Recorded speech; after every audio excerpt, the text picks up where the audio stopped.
Assalamualaikum warahmatullahi wabarakatuh. Perkenalkan, nama saya Yudinda Weni Widetiningsih. Di sini saya akan menjelaskan tentang DNA dan RNA. DNA adalah molekul yang mengandung informasi genetik dalam semua sel kehidupan. DNA terdiri dari dua rantai polinukleotida yang saling berpilin membentuk struktur heliks ganda atau double helix. Struktur DNA rantai heliks ganda terdiri dari dua rantai polinukleotida yang saling berpilin membentuk struktur heliks ganda atau double helix. Setiap rantai terdiri dari polinukleotida yang tersusun dari gula deoksiribosa, gugus fosfat, dan basa nitrogen, atau adenin, timin, guanin, dan sitosin. Rantai tersebut saling berikatan melalui pasangan basa yang membentuk jembatan hidrogen antara adenin dan timin, serta guanin dan sitosin.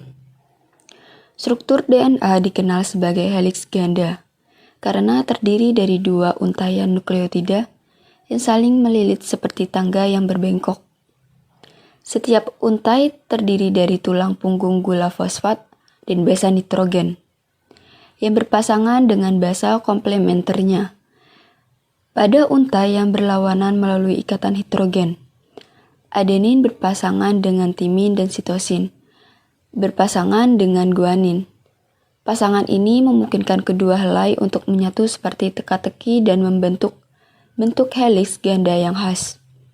Struktur heliks ganda penting karena memberikan stabilitas pada molekul DNA dan memungkinkan transmisi informasi genetik yang akurat selama pembelahan sel. Nukleotida adalah unit penyusun dari asam nukleat, DNA, dan RNA. Terdiri dari tiga komponen yaitu gula pentosa, basa nitrogen heterosiklik, dan fosfat. Gula pentosa pada DNA adalah deoksiribosa, sedangkan pada RNA adalah ribosa. Basa nitrogen heterosiklik terdiri dari adenin, sitosin, guanin, dan timin pada DNA atau urasil pada RNA. Nukleotida tersusun dari tiga komponen, yaitu gula pentosa, basa nitrogen, heterosiklik, dan fosfat. Nukleotida adalah unit dasar penyusun DNA dan RNA. Setiap nukleotida terdiri dari tiga komponen, yaitu gula pentosa, basa nitrogen heterosiklik, dan fosfat. Gula pentosa pada DNA adalah deoksiribosa, sedangkan pada RNA adalah ribosa. Pada nitrogen heterosiklik terdiri dari adenin, sitosin, guanin, dan timin pada DNA atau urasil pada RNA. Nukleotida dapat dibentuk melalui jalur biosintesis de novo atau melalui jalur salvage. Nukleosida adalah senyawa organik yang terdiri dari gula pentosa dan basa nitrogen heterosiklik tanpa adanya gugus fosfat. Gula pentosa pada DNA adalah deoksiribosa, sedangkan pada RNA adalah ribosa. Basa nitrogen heterosiklik terdiri dari adenin, sitosin, guanin, dan timin pada DNA atau urasil pada RNA. Nukleosida terbentuk melalui hidrolisis nukleotida dengan pemutusan ikatan.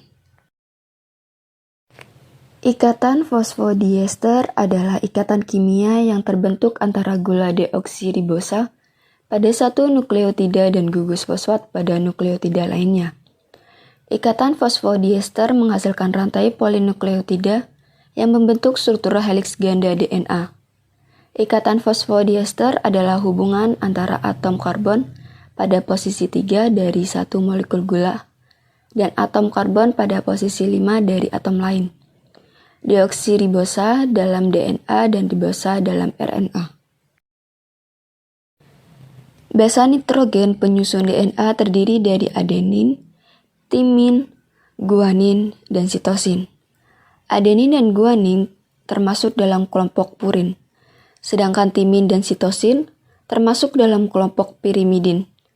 Purin memiliki struktur 2 cincin nitrogen, sementara pirimidin hanya memiliki 1 cincin nitrogen. Dalam struktur DNA, adenin selalu berpasangan dengan timin melalui 3 ikatan hidrogen, sedangkan guanin selalu berpasangan dengan sitosin melalui 3 ikatan hidrogen juga. Urutan pasangan basa nitrogen yang spesifik ini membawa informasi genetik dan menentukan sifat-sifat organisme yang diwariskan dari generasi sebelumnya.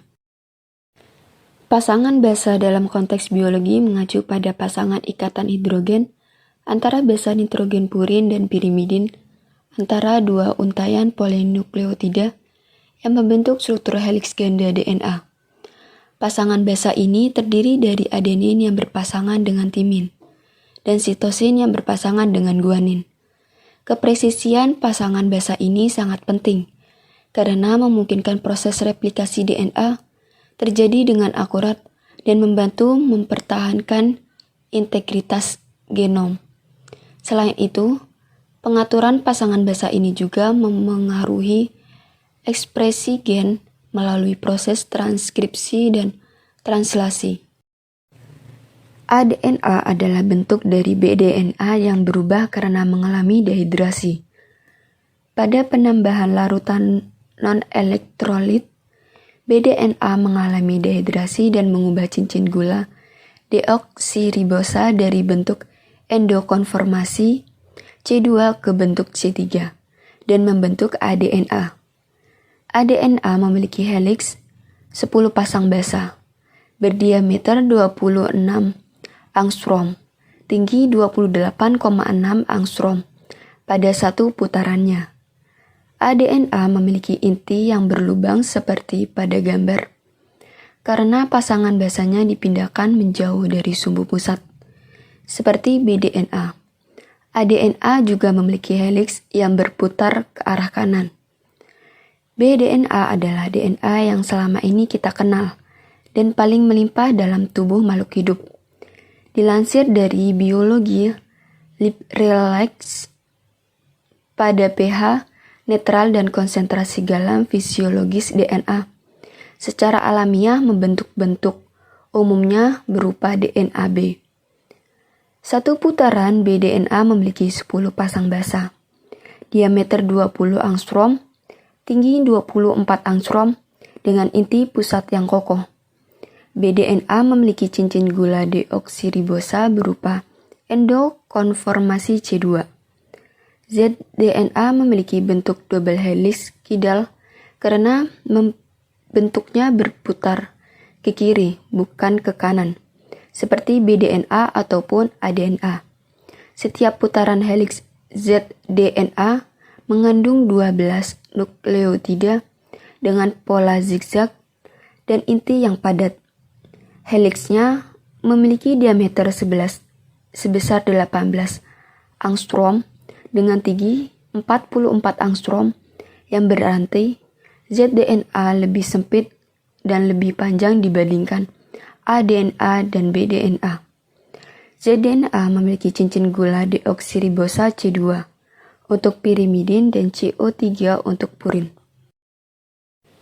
RNA adalah molekul polimerik berantai tunggal yang terdiri dari nukleotida yang disusun oleh 3 komponen utama: gula pentosa ribosa, basa nitrogen, atau adenin, sitosin, guanin, dan urasil, dan gugus fosfat.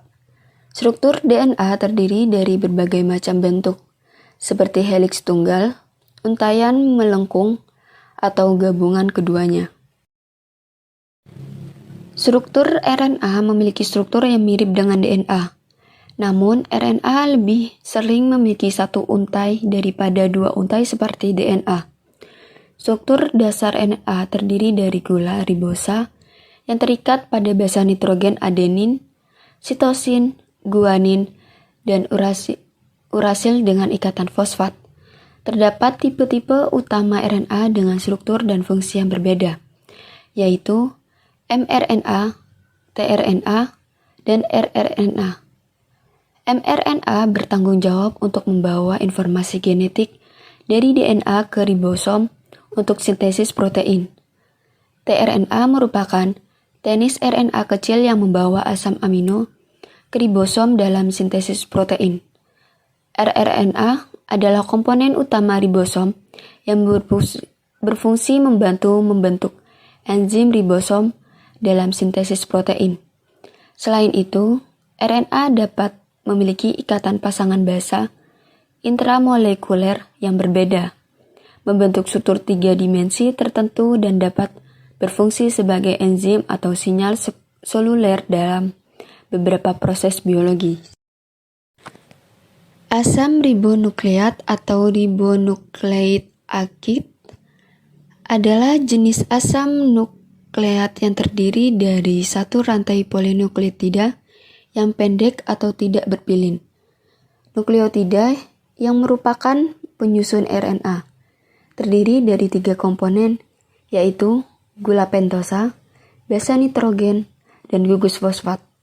Gula pentosa yang terdapat di dalam RNA adalah ribosa, sedangkan basa nitrogen pada RNA terdiri dari adenina, sitosina, guanina, dan urasil.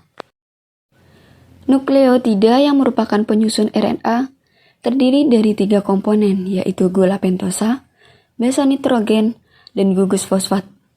Gula pentosa yang terdapat di dalam RNA adalah ribosa, sedangkan basa nitrogen pada RNA terdiri dari adenina, sitosina, guanina, dan urasil. Kombinasi antara basa nitrogen dengan gula pentosa membentuk nukleosida, sedangkan gabungan antara nukleosida dengan gugus fosfat membentuk nukleotida. Oleh karena itu, bisa dikatakan bahwa nukleotida merupakan penyusun utama RNA, sama seperti DNA yang juga terdiri dari nukleotida.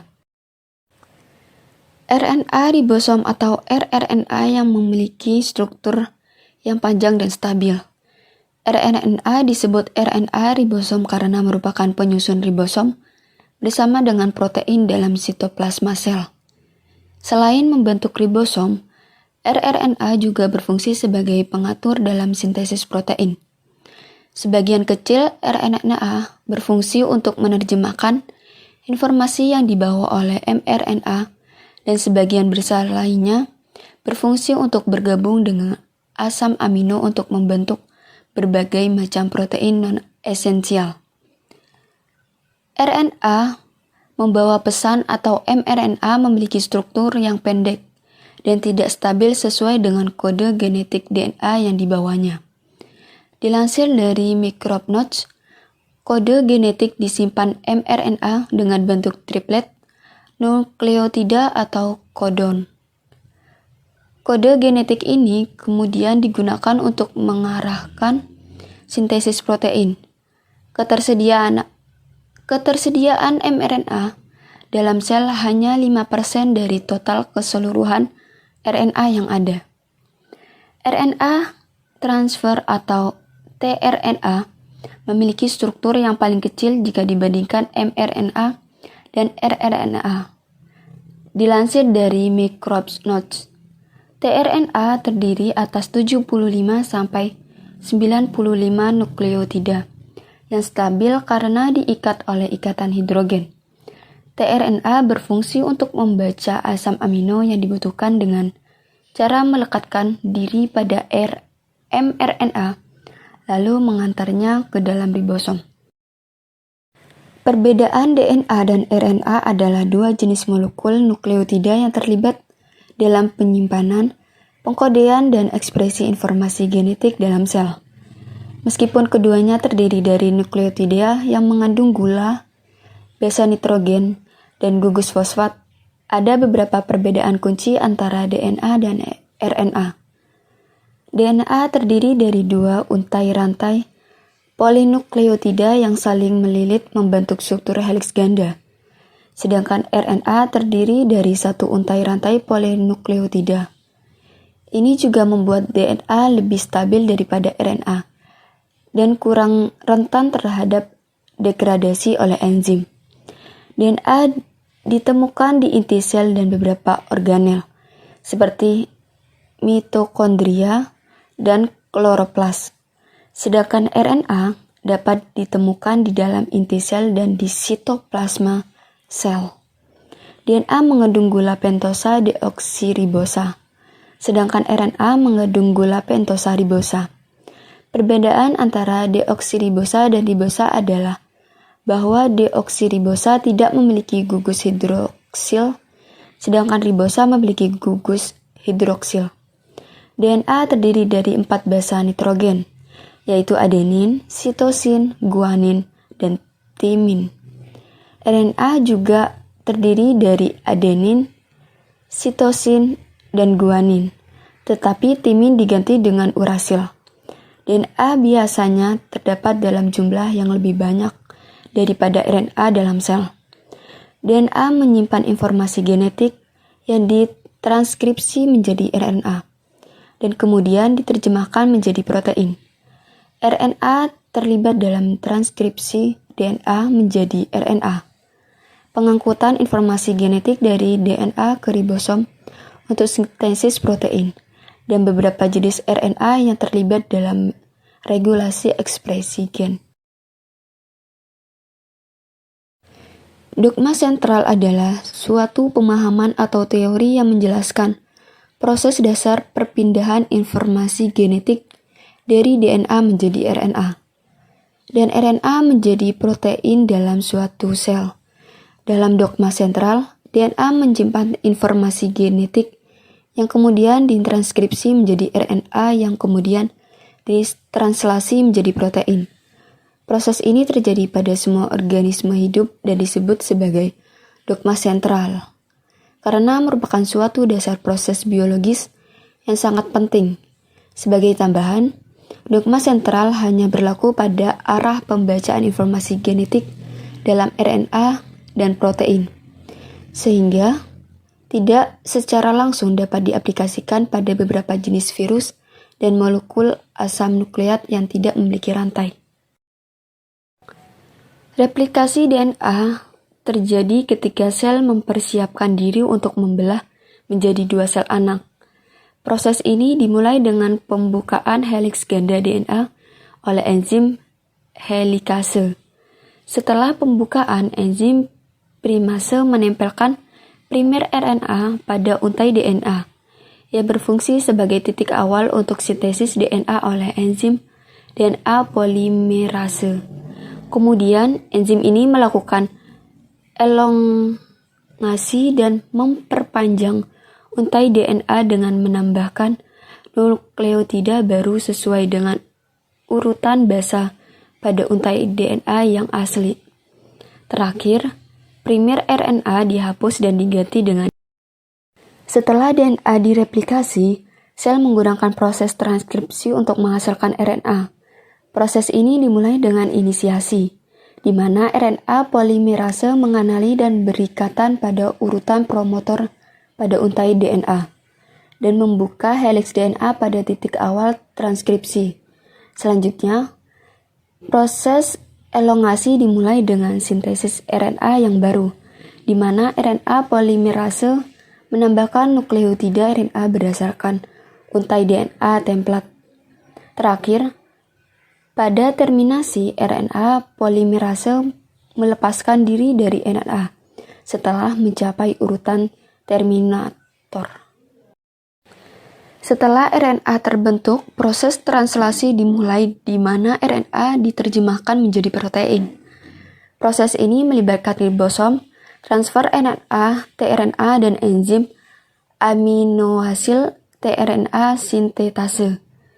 tRNA membawa asam amino yang sesuai dengan kode genetik pada mRNA ke ribosom, di mana asam amino tersebut disusun menjadi protein. Proses ini melibatkan 3 tahap, yaitu inisiasi, elongasi, dan terminasi. Selama tahap inisiasi, ribosom terikat pada mRNA dan membawa kodon start AUG. Selama tahap elongasi, ribosom membawa kodon mRNA secara berurutan dan menambahkan asam amino baru ke rantai polipeptida yang sedang tumbuh. Pada tahap terminasi, ribosom membaca kodon stop dan melepaskan rantai polipeptida yang lengkap.